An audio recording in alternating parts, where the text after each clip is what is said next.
So now that we've taken a look at the settings, I want to take a quick measurement of the on-screen brightness. To do that, I'm going to use this test pattern generator from Meridio to show a 100% full field white image on screen.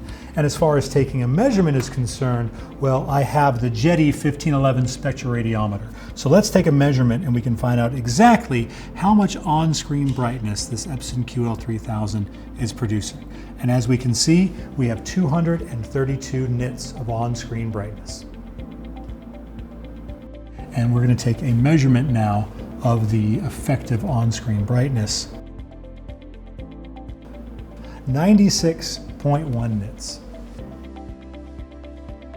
As you can see in these series of videos, we have the Epson QL-3000 on the right-hand side, delivering 6,000 lumens of performance, and on the left-hand side we have the competitive model at 2,700.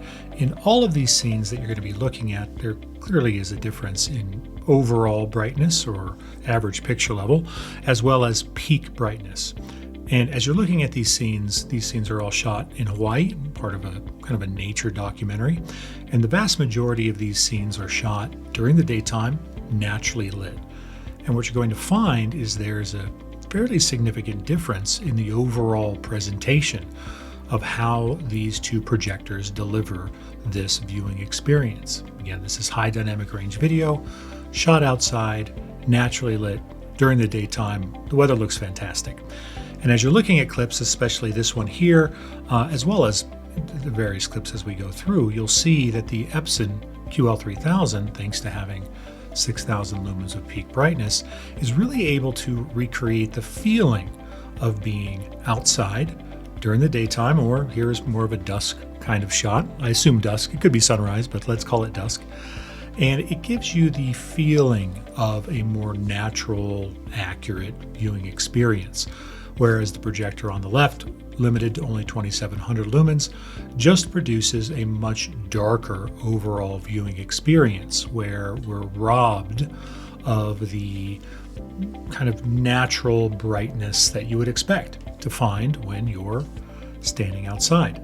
Now that brightness of course translates to differences in color and tonality as well, whether it's the greens that we're seeing or the blues of the water, the colors for the various birds that we've seen throughout this clip. Again, we'll call it another afternoon, early dusk shot, or shots just around the island. So when it comes to peak brightness, there are a couple things that I think are important to understand. Its ability to deliver a more natural viewing experience for HDR, simply because HDR content requires a good deal of brightness and overall dynamic range. And that brightness also, of course, translates to color volume, not necessarily color gamut. There is a difference between the two, but color volume and the kind of accuracy of that color, and certainly the tonality and the overall kind of viewing experience. Now, this is true for all forms of content, whether you're watching content like this, which is more, call it documentary style or television style, or when you're watching movies, watching live sports, if they happen to be broadcast in HDR. That's not particularly common, although a few special sporting events have been broadcast in HDR, or when you're playing video games, movies, etc.